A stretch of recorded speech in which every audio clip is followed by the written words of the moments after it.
In just a few short weeks, quarterback Jim Kelly has taken his place alongside such hallowed Buffalo institutions as spicy chicken wings, beef on wick, and harsh winters. The Bills desperately needed a shining new star, and they've got one in this strong-armed, swaggering, and incredibly talented young passer. Kelly is one of the 6 first-round quarterbacks taken in the golden harvest that was the 1983 NFL College Draft. Another member of that group is the present starter for today's opponent, the Kansas City Chiefs.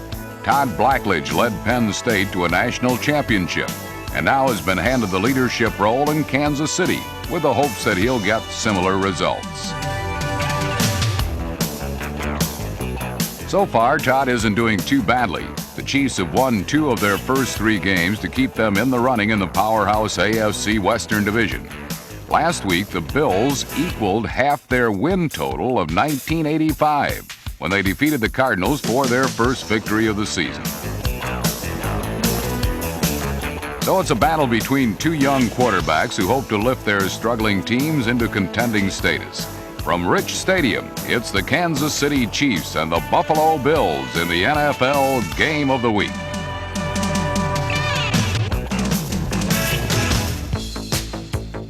With 2 such talented quarterbacks hooking up in this game, the footballs figured to be flying. But on the opening kickoff, the only thing that was airborne was Buffalo return man Walter Broughton, number 89.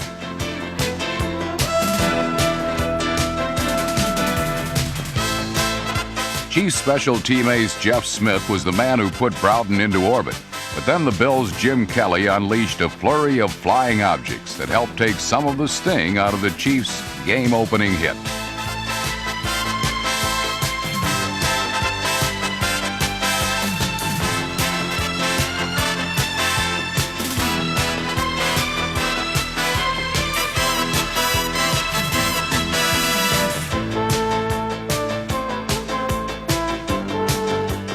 After a series of steady, if unspectacular completions, Kelly then showed why he is valued for his head as well as his arm.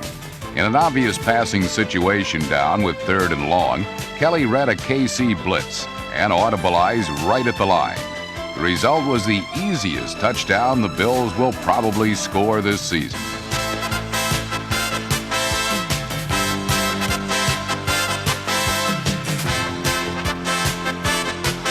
Number 40, Rob Riddick, galloped 41 yards for the touchdown as Buffalo broke out on top 7-0.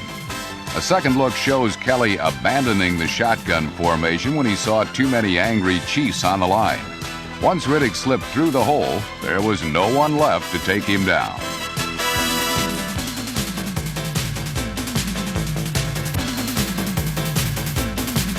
Even with star running back Greg Bell out of the game, the Bills appeared to be in good hands with backup Riddick. Meanwhile, Jim Kelly had shown both brains and brawn in his very first offensive series. Now the ball was in the court of quarterback rival Todd Blackledge. Blackledge had not torn up the league in his first 3 starts, so he was anxious to have a good day in Buffalo. The Bills were intent on allowing no such thing.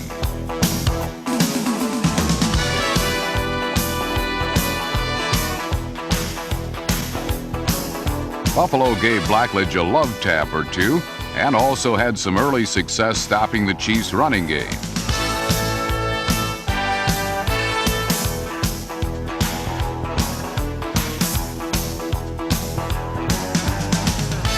But then Todd Blackledge started to show his stuff by launching a few darts to wide receiver Anthony Hancock, number 82.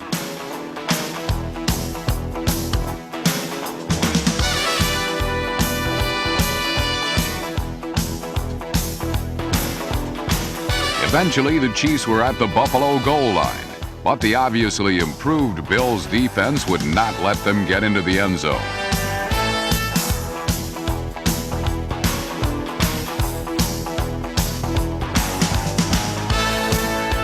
On 3rd down, Blackledge looked for Hancock again, but this time the duo could not connect.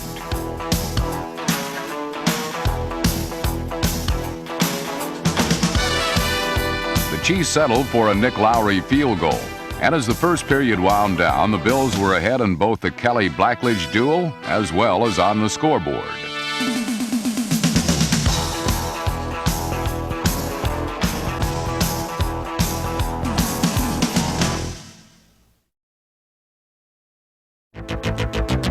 Kansas City defense felt a two-fisted approach might be the best way to contain Jim Kelly. But first they'd have to get within arm's reach of the Buffalo passer. When they didn't, Kelly simply picked them apart.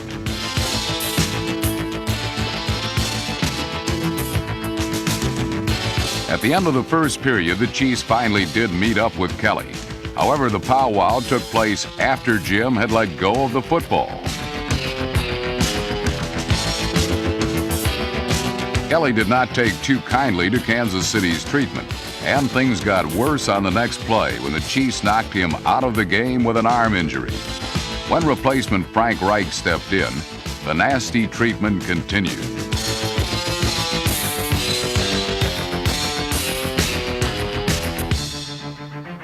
This sack by Kansas City linebacker Dino Hackett stopped one Bills drive, and then Buffalo simply stopped themselves on another with a costly fumble at the Chiefs' goal line. Number 34, Lloyd Burris, scooped up the loose ball to end the Bills' threat. But now the Chiefs were stuck with their backs to the wall, and a fired-up Bills defense didn't give them much breathing room in such cramped quarters.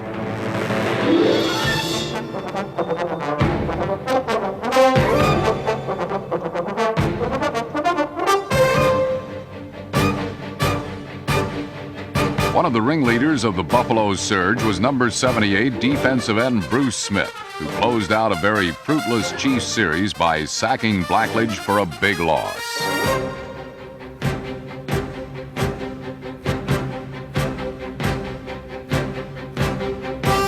The fans' cheers then mushroomed into a deafening roar as Kelly returned from the locker room. Like Lazarus rising from the dead, Kelly came back with a bruised but not broken forearm. In Hollywood, this is the scene where the plucky young quarterback storms into the huddle and quickly throws a long touchdown pass. But this wasn't Hollywood. It's Buffalo, and Kelly was promptly sent running for his life.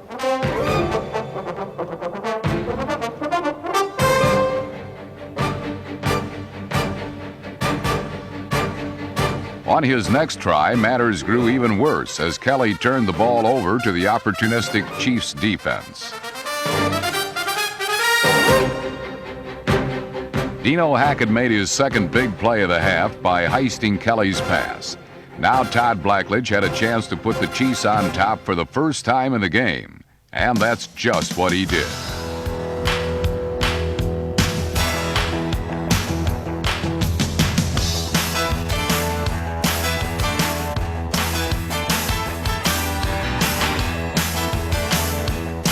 After softening the Bills up with short passes underneath, Blackledge bombed Buffalo with a biggie, and Kansas City was suddenly in command. It was the first touchdown reception of the year for number 83, Stephon Page. The last time Page had scored was in last season's final game when he scorched San Diego for 2 touchdowns and a record 309 receiving yards. His numbers in this game weren't as spectacular, but his catch certainly was. After trailing throughout the half, the Chiefs were leading 10-7 with a little over a minute to play. But that was more than enough time for the Bills to mount one final drive. Jim Kelly began the march by calling his own number on a play that featured a soaring conclusion.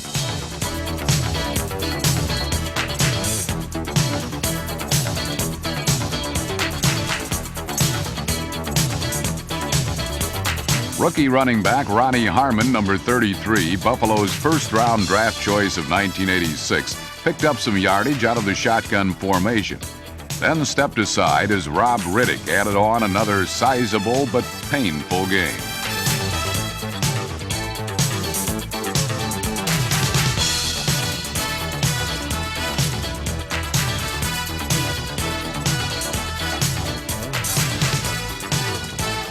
With just seconds to go, place kicker Scott Norwood was called on to try a 52-yard field goal, but his attempt fell short. 3 points that the Bills could certainly have used in what would remain a tight contest in the second half.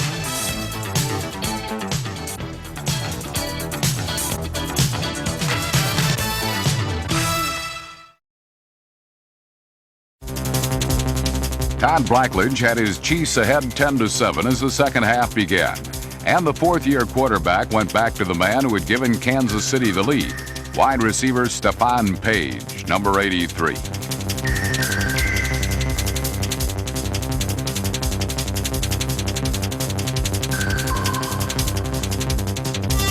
The 51-yard hookup was the big play in the Chiefs' opening drive of the half.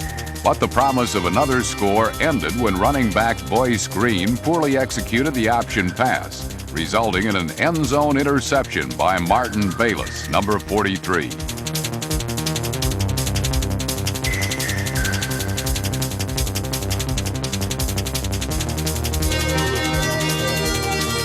The Chiefs had missed an excellent scoring opportunity, coming away empty.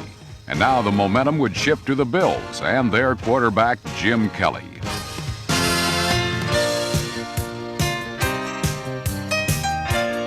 Kelly has proved to be as tough as he is talented, and his ability to withstand the pressure of a strong pass rush continued to be tested in the third quarter.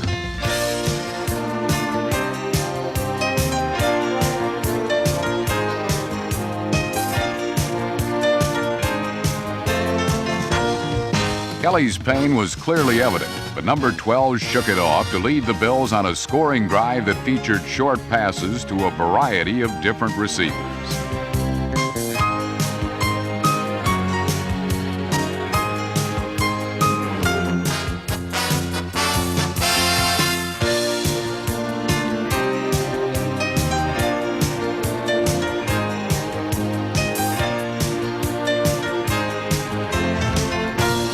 This 18-yard completion to number 40 Rob Riddick was followed by the first touchdown of the second half, a Kelly strike to running back Ronnie Harmon, number 33.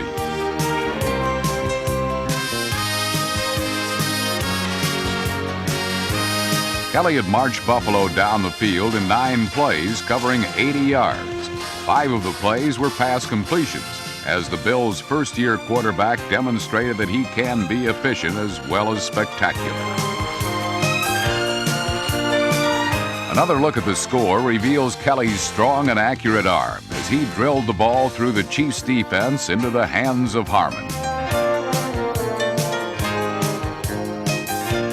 The Bills had regained the lead 14-10 midway through the third quarter.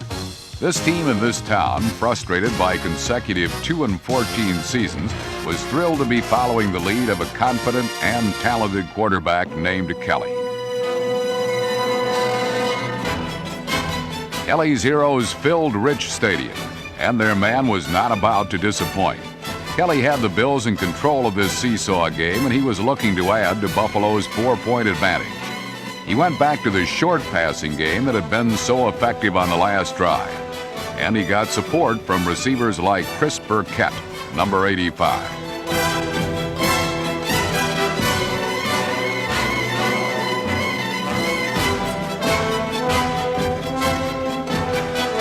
An occasional run like this burst by Riddick kept the Chiefs' defense off balance, but mostly it was Kelly in the short to medium range passing attack.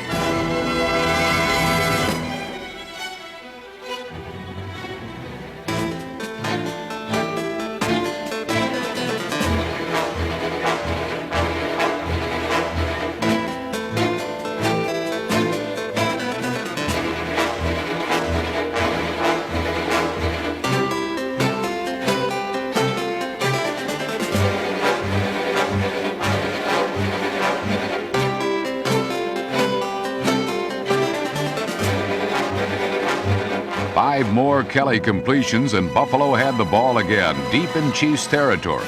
As the fourth quarter got underway, the Bills appeared to be in excellent position to earn their second straight victory, something they had not done in close to 3 years.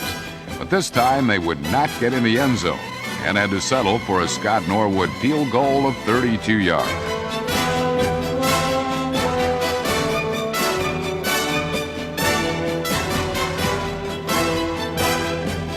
The Bills now led 17-10, but somehow you sense that Buffalo had lost its edge.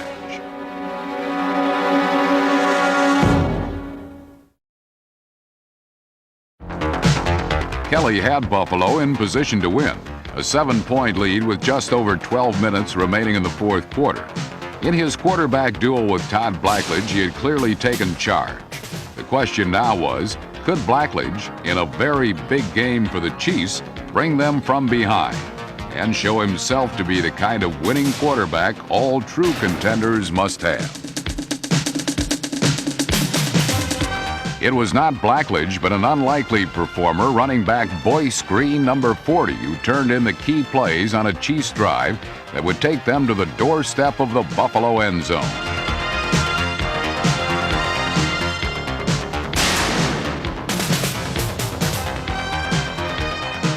Green's 27-yard run on a 3rd down and 3 was the spark the Chiefs needed. Kansas City's running game has not been very good the past few seasons, but Green obviously had no sense of history as he ran the Chiefs into position to tie. Now it was up to Blackledge. The 4th-year pro but first-year starter had been shaky in the season's first 3 weeks. Now was no time for tentative play, and Blackledge was up to the challenge.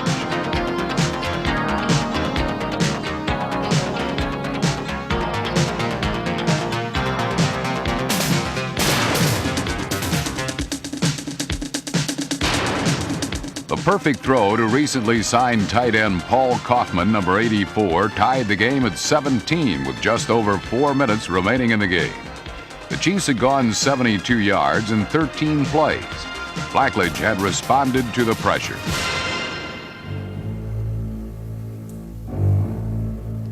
With the game deadlocked late in the second half, the Bills still had plenty of time to produce a go-ahead score. And no one doubted that Jim Kelly had the ability and the character to pull out the victory.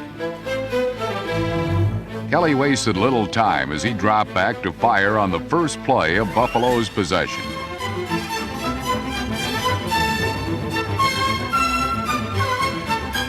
This time, however, he misfired, and his pass was picked off by Kansas City safety Deron Cherry, number 20. One of the least known, best players in the NFL. The interception was Cherry's AFC leading 3rd of the season and deserves a second look. In a game that featured 2 quarterbacks from the NFL's star-studded class of '83, in which 6 quarterbacks were selected in the first round, all of whom are starting, it was a former free agent who would make the decisive play.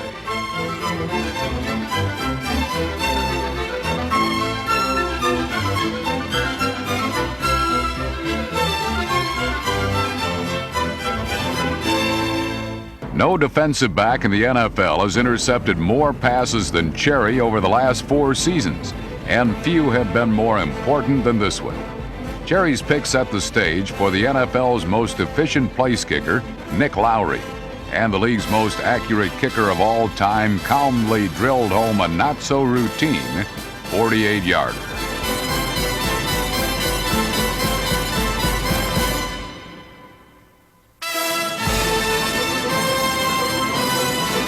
Just over a minute to play in the fourth quarter, the Chiefs had surprised Buffalo and led 20-17.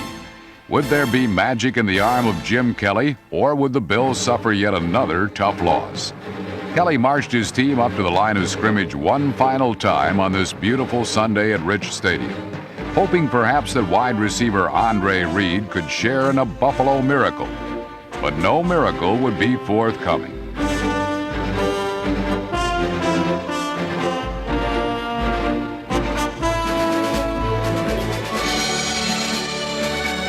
Kelly's prayer was intercepted by Kansas City's Greg Hill, and the Bills were losers for the 3rd time in 1986. For the Chiefs, the victory was particularly satisfying for Todd Blackledge, the last of the class of '83 to earn his place in the sun.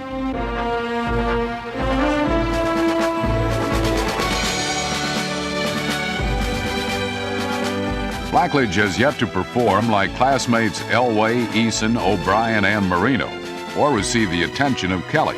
But this maturing young man has his Chiefs winning, and that ultimately is the true measure of a quarterback's success.